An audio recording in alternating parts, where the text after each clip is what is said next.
The last matchup that we have to talk about, we have the 8-7-1 Pittsburgh Steelers taking on the 8-8 Baltimore Ravens. This game is going to be played on CBS this Sunday with a 1 p.m. Eastern Time kickoff. The Ravens, as of right now, are a 4.5-point favorite going into this matchup. The Steelers defeated the Browns on Monday Night Football 26-14.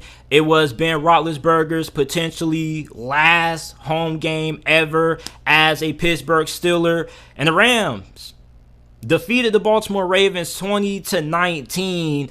For Baltimore, this was a team that had a lot of hype going into this season, and it was well-deserved because the Ravens are one of the most talented teams in the league when they are fully healthy. And even when they did start to have a lot of injuries, they were still really good.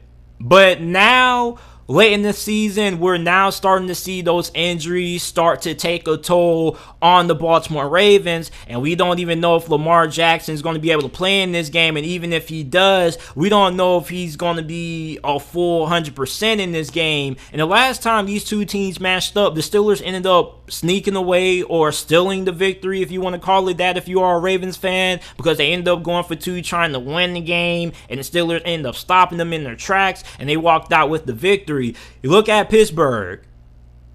This is definitely a matchup that if you're a Ravens fan, you feel like you have a good chance of winning. And there's a reason why Baltimore is a 4.5-point favorite, and that's because the Pittsburgh Steelers have struggled to stop the run game all this year. Now, you look at Cleveland. You can say, well, JT, the Steelers defense did a good job slowing down the Browns' rushing attack. Yeah, but that's really because Cleveland was still some way, somehow going with Baker Mayfield and thinking that they were going to have success with Baker Mayfield throwing the football, when really they should kept on running the football. And when Cleveland did have success running the football, because there were stretches in this game when they did have success running the football, that's when they actually were moving the ball downfield. But for some reason, Kevin Stefanski just kept on wanting to throw and push the issue with Baker Mayfield, and it wasn't really working out. Baltimore, on the other hand, this is a team that is not going to hesitate, and they are not going to shy away from the run. This is a power running football team, and if you are a Steelers fan, you have to be really concerned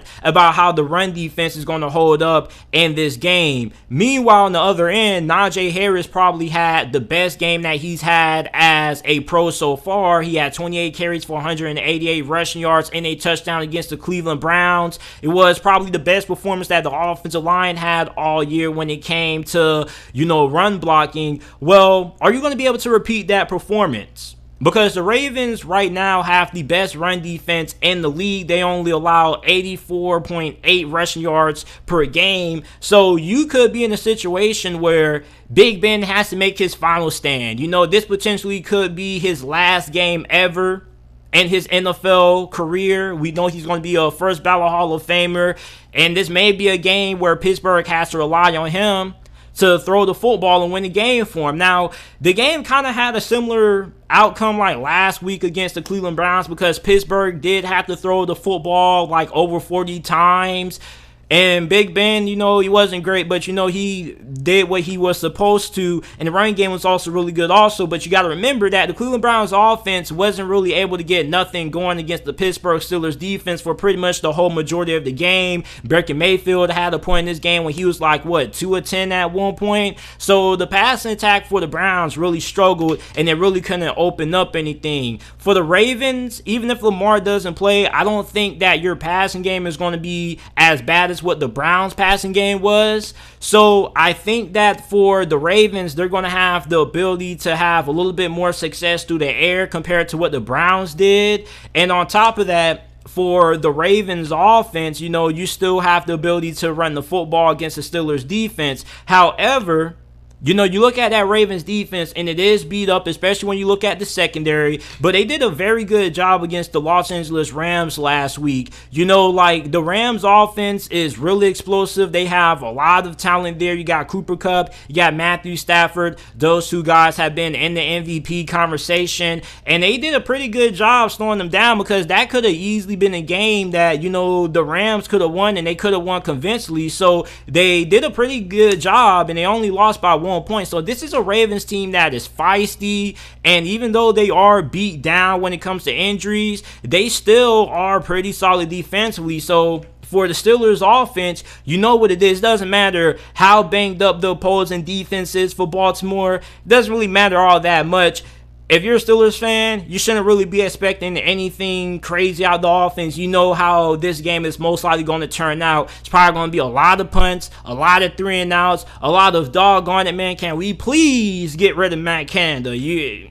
I've been saying that a lot as a Steelers fan. You're probably going to say, what was that play called? What we doing calling that play? Like, the offense for Pittsburgh is going to be what it has been all year, regardless of the injuries that Baltimore currently has right now defensively. Now, when Pittsburgh comes out and they score more than 30 points, which has been something that we've rarely seen out of Pittsburgh this year, and they just have an offensive explosion, I would be really surprised. But I expect this game to be low scoring. It's going to be a slugfest. This is pretty much a playoff game for both of these two teams, because both of these two teams not only need to win this game to keep their playoff hopes alive, but they also need some help. So the playoff scenario for the Pittsburgh Steelers is they have to beat Baltimore in this game. They need the Indianapolis Colts to lose to the Jacksonville Jaguars. Good luck with that. They need the Raiders and the Chargers game not to end in a tie for them to be able to punch their ticket into the postseason. Meanwhile, Baltimore, they need to win this game. They need the Indianapolis Colts to also lose to the Jacksonville Jaguars like the Steelers do. They need the Miami Dolphins to either lose to the Patriots or tie with the New England Patriots. And they need the Raiders to defeat the LA Chargers if they look to keep their season and their postseason hopes alive if they want to get into the playoffs. So both of these two teams must win this game, and they need some additional help. Now, the playoff scenario for Pittsburgh seems a little bit more plausible, simply for the fact that, you don't need either the Raiders or the Chargers to win. You just need to make sure that regardless of the outcome in that game, that it doesn't end in a tie. Then you need the Jaguars to defeat the Indianapolis Colts, which is really difficult. And also the Ravens need the Colts to lose to Jacksonville also. So even if they win this game, and the crazy thing is, even if they do get the additional help, the thing that seems a little bit more, impossible is Jacksonville defeating Indianapolis, even though the Jaguars have been off all year. The last time they played Indianapolis, they were in a pretty tightly contested contest. Now, the team that I'm going to take to win this game, I am going to take the Pittsburgh Steelers. The reason why I'm going to take Pittsburgh is because this defense has been really good, especially when it comes to getting pressure on the quarterback.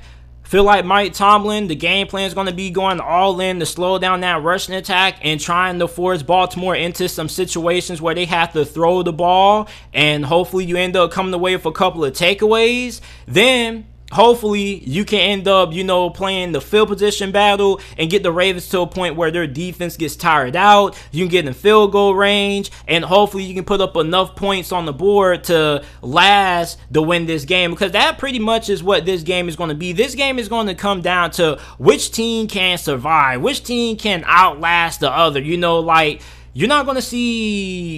You might not see any team crack more than 20 points in this game. So I'll probably say the first team to get to 17 points is probably going to be the team I picked to win. I think that can be Pittsburgh, simply for the fact that you do have Big Ben. This is most likely maybe his last regular season game ever. So I feel like he's going to come out. He may have the best performance of the season. And you look at these wide receivers against these Ravens corners, they're not bad, but I definitely like the matchup of Deontay Johnson and Chase Claypool against those banked up secondary or the banged up cornerbacks of Baltimore. So I definitely feel like Pittsburgh could have a little bit more success. That just all depends if the offensive line is able to hold up. So I'm going to take the Pittsburgh Steelers to get the win. 17-13 is my final score prediction in this game. I'm going to take the Pittsburgh Steelers. And this is it for this episode of the JT Sports Podcast. If you're watching this on YouTube, make sure that you go ahead, like the video, subscribe to the channel. Also, make sure that you turn on post notifications so you don't miss when I upload a new video. Make sure that you check out the JT Sports Podcast. Every video that is uploaded on the channel is available in audio format on every single podcasting platform.